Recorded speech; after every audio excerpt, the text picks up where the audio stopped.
Got Tarzan in the house. His name is the real Tarzan. My man, the real Tarzan, came down. 24-year-old Michael Holston out on the water at night. With its scenes of charging rhinos, savage pygmies, and the great hunter. Tarzan.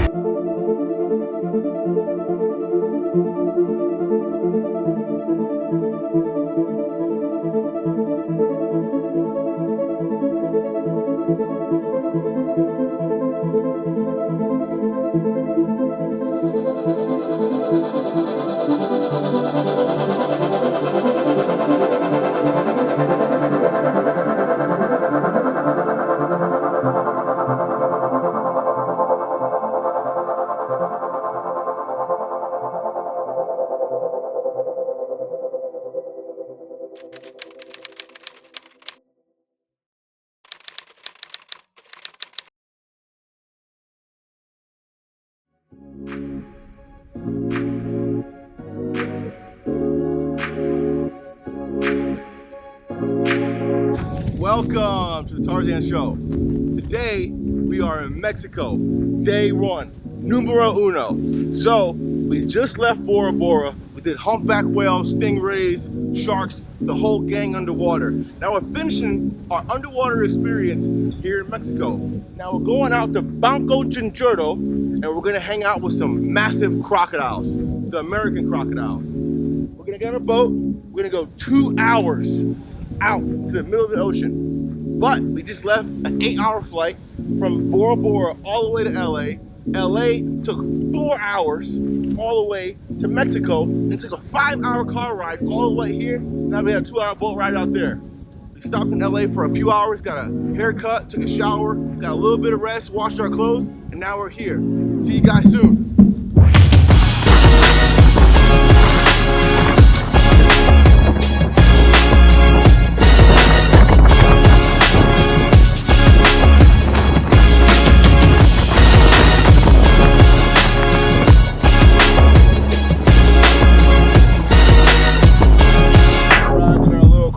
Mission, 2-hour boat ride on some real USS Viking.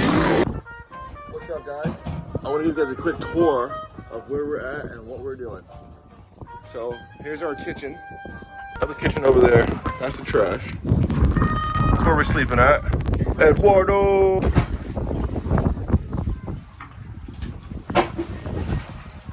What's up, Bubbo? Yeah. Boom. So he's making a bunch of noise over here. So Mr. Gambino, the crocodile, can come out. He's also throwing the line in and splashing the water a bunch. What's up, Jeffy? Show you guys the bathroom over here. So this is where you go pee right out to the ocean. And then poops over there. I'm not gonna show you guys inside there because it's probably nasty. Stay tuned. And we're gonna show you guys what is coming out of those mangroves over there. Hey, we are here in a very, very remote atoll, okay? Now, if you look, those are our neighbors. Those are our neighbors. Here's our house. Now, let me get dressed really quick. Gotta risk my scarf off. I'm dumping water with invasive lionfish. He has this big, thick wire / fishing line, and he's throwing it out, bringing it in. Throwing it out, bringing it in. It's causing a splash. Crocodiles can hear the splash. They leave the mangroves, wherever they're basking at or hanging out at, and they say, oh, there's snacks. And they start swimming in, curious of what's splashing in the water. They can also smell lionfish leaking in the water as well too. So we'll give it a couple minutes and see how quick that these fish can chum the waters for these crocodiles to come in. Oh my God. Casa de Tarzan. What the Yo, meant to be or what? Breadcrumbs, baby. Casa de Tarzan. In my head, I'm like, man, I want to retire here and get one of these little huts. And Literally says Casa de Tarzan. So that's literally Tarzan's house.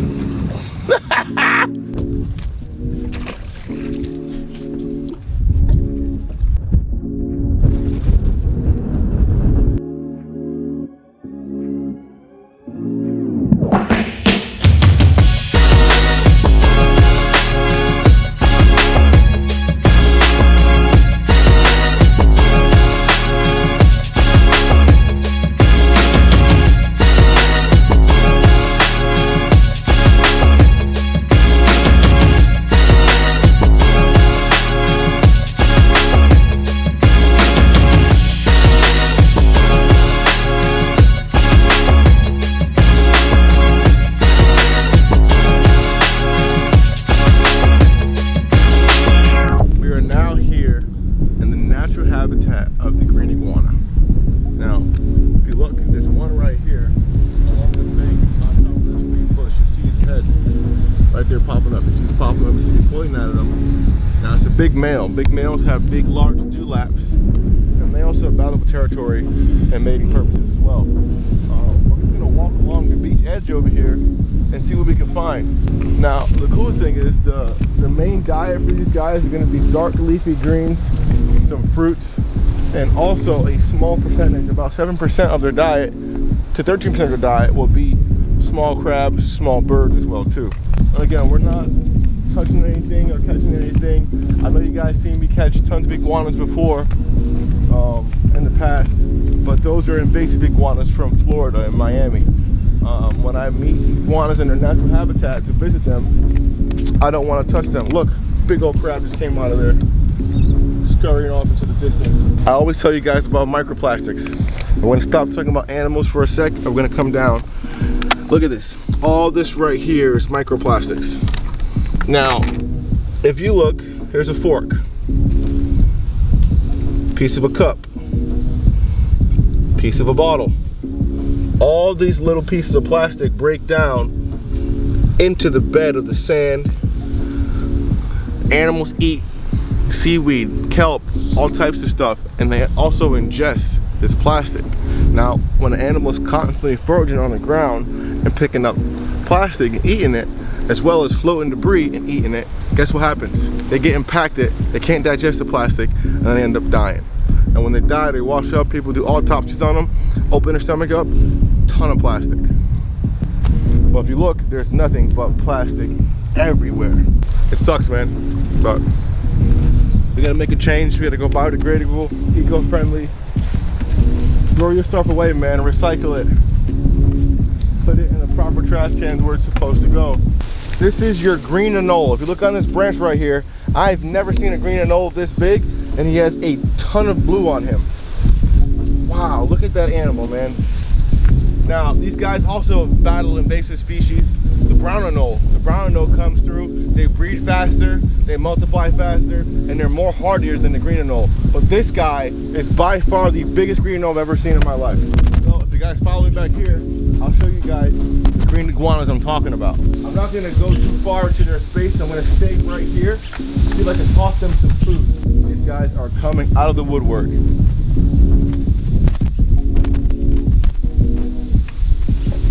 Now, if you guys look close where that little guy is running, that is a spiny-tailed iguana. Spinosaurus similis. Those are one of the faster iguanas on Earth. Fastest iguana on Earth. They can clock in to 23 miles per hour when they run. See if I can come up and hand feed some of these guys.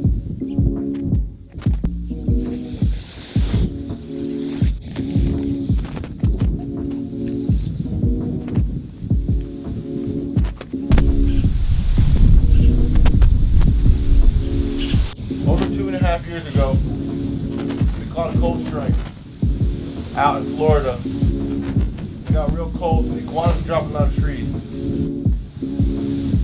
People were going out and killing iguanas left and right. So I decided to go out, catch a bunch of iguanas, and I rehomed them. I, in return, received 11 misdemeanors for what I thought was a heroic act of rehoming animals and people getting them for free and just paying shipping charges.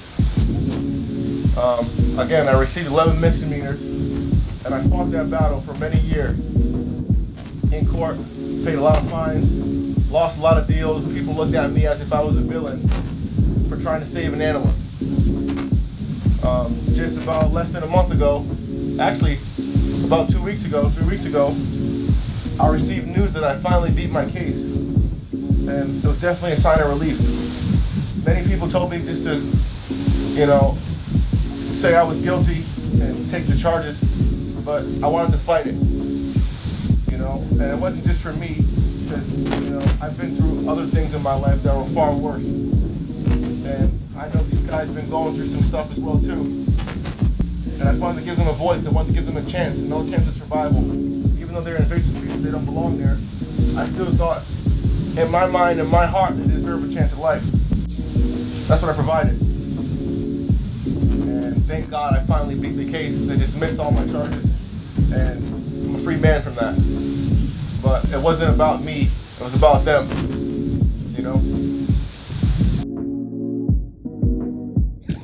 So, you guys look, we got uno and dos.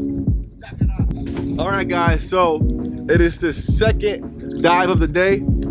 Our boy Gambino is back in action, and we're gonna go check him out again. We gave him a little break, gave him a couple pieces of fish. He went off, go sunbathe, digest a little bit, and now he's back. So we're gonna go dive in and hop in and go say what's up to him.